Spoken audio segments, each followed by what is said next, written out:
Resident Evil RE-Verse came out on the 28th of October 2022, hailing to be the swan song of Resident Evil's 25th anniversary. Now we all know the reality of RE-Verse on its launch was a disappointment. A limited experience dragged down by its lack of modes, but there was a glimmer of hope. A roadmap of content promising new characters and stages. Well, it's been over a year since it launched, and I had an urge to play it that I just couldn't shake. So, I decided to go in and see what Capcom had managed to do, and the result has dragged me down deeper into a whole rabbit hole. This video, I'm going to shed some light on the sorry state of Capcom's multiplayer ambitions, and how they can fix it. Now let's dive in.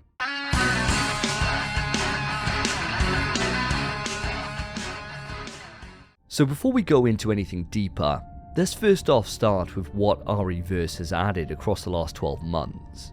True to their word, the game had 3 updates. With these, they brought in 4 playable characters and 1 new enemy. Now when you've got a series as storied as Resi, with hosts of new characters and creatures introduced in every single game, you have a wealth of possibilities for who to include. Barry, Rebecca, Sherry, Billy, Sheva. Shit, the list is endless, and no matter who you pick, it'll appeal to someone. Unless of course you pick the laziest, most nonsensical option known to man, and that's exactly what they've done here. Chris's Hound Wolf Squad. Who? Exactly. Who the fuck are these guys, I hear you scream into your monitor? Well, these are the elite group of soldiers who go into the village with Chris during Resident Evil 8. Right. And the enemy? Do you have dogs, lickers, Wesker? No, you have a lichen. Oh god. It's madness that a game celebrating a pivotal milestone of Resident Evil's existence doesn't have its most iconic villain in Wesker, and even worse, it doesn't have a basic zombie. You know, the key fundamental enemy of the vast majority of Resident Evil games. So why is this? Well, the answer is one of 2 things. 1. The budget. As a project tied to RE8, they simply chose the easiest option available to recycle the main enemy and characters from that game. So why not just chuck them in and save rendering new models from the past? Or, reason 2, they simply couldn't be arsed.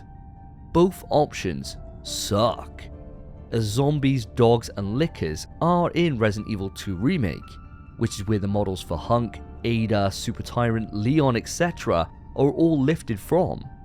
So I struggle to really narrow down if it was a case of, we'll do it later, or if it was some big budget constraint. Regardless, it's an own goal as none of these characters have the pizzazz, the star power to really keep players around, or better yet, drag players into RE-Verse for the first time. And that is indicative of the health of the game right now. Instead of explaining, I'll show you. Here's what happened when I boosted it on PS5 earlier this month across several different days and several time periods.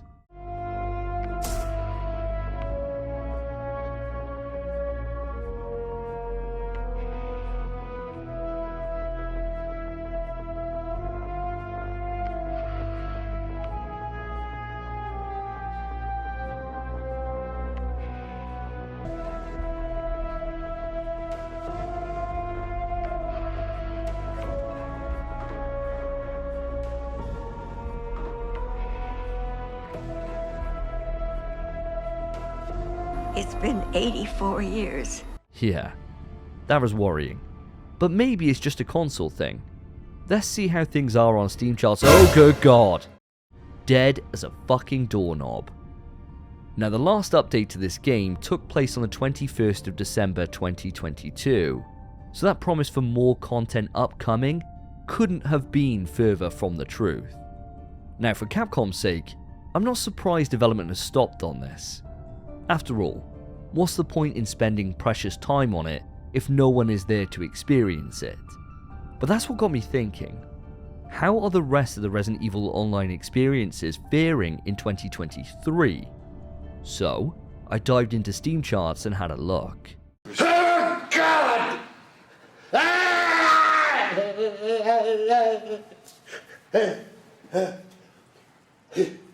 Yeah, it's pretty goddamn dire.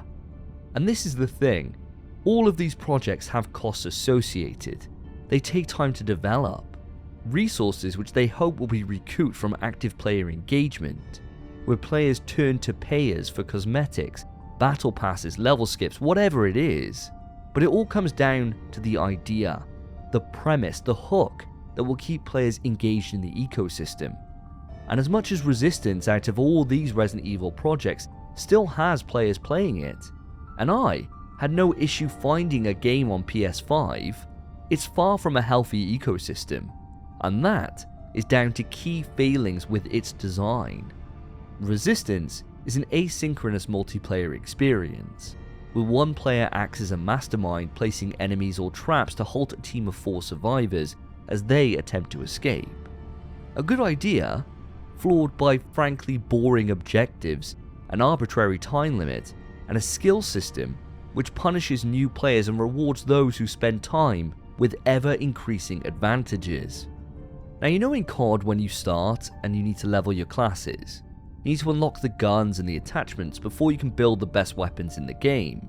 It's hard work for those first few hours, but skill will ultimately still win out.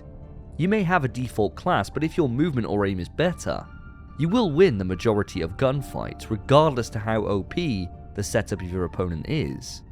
Here in Resistance, that isn't the case. If the level difference between Mastermind and Survivor is worlds apart, no matter how coordinated your team, how effective you play at placing your pieces, the odds are stacked so heavily against you, it becomes borderline unwinnable. Design and that initial concept is the backbone that everything else will be built upon, and if that foundation is shaky, no matter how you try to keep players engaged with content, they won't hang about. It's an issue that isn't solely tied to the Resident Evil franchise within Capcom either. Back in July of 2023, Exoprimal launched, a multiplayer experience whereby 2 rival teams fight against waves of dinosaurs before coming together at the end to battle it out for supremacy. The game fucking sucks.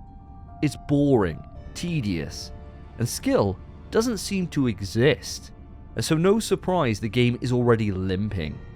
Now granted, the bulk of players are in the Xbox ecosystem as it came to Game Pass day 1, but for all the stats I have access to in terms of its overall sales of less than 1 million across PlayStation, PC and Xbox, and its lack of players across Steam, I can't come to any other conclusion. The game is doomed to irrelevance in less than 6 months since its launch. Again, it's a case of a bad idea that no one cares about. Now, Capcom have examples of where they nail it time after time in both the Street Fighter and Monster Hunter franchises. Both of these keep players engaged with excellent design, and more importantly, they know what their fans want and they deliver the goods. It's not rocket science. A good idea, a knowledge of what your fans want, and providing that through engaging gameplay and design to keep them coming back for more, spending more money in your ecosystem to enable further development. So what could Resident Evil do to try and capture some of the lucrative games as a service market? Well, the answer is obvious. Say the line, Bart!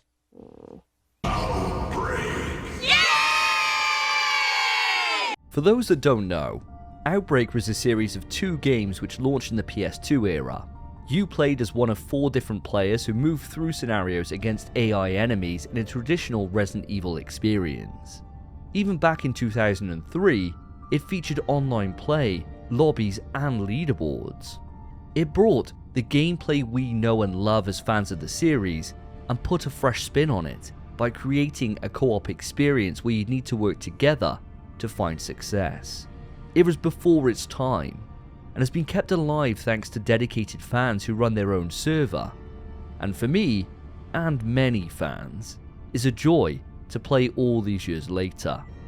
Now, I can't seem to go more than a few days on Twitter without running into posts from rabid fans wanting to see the series return. And for me, all they'd need to do to test out if Outbreak has mass appeal is do a litmus test. Release Outbreak File 1 and 2 for modern consoles and PC. The financial commitment wouldn't be large. Give it a HD lick of paint, incorporate proximity-based voice chat, and chuck it up. You could then use this as a test bed for Outbreak File 3, a chance to either keep it traditional with its fixed camera and tank controls, or take it into the newer style of Resident Evil with the over-the-shoulder camera that modern players are so used to. The core components of Outbreak are puzzle solving, item management, and teamwork regardless to how that is presented to us. After all, that's what makes Resident Evil, and I guarantee that if they got the key pillars of that design into a multiplayer experience, that would get fans through the door, and they can then keep them there with randomized item locations to enable replayability, and then build on the base experience with new survivors and new scenarios to keep players coming back for more. Outbreak would give the fans what they want, and with such a low cost to market it, it seems illogical that Capcom haven't pushed the button on this. It's my hope that in the years to come, the Resident Evil teams and the higher ups at Capcom will put 2 and 2 together and give us as the fans what we truly want.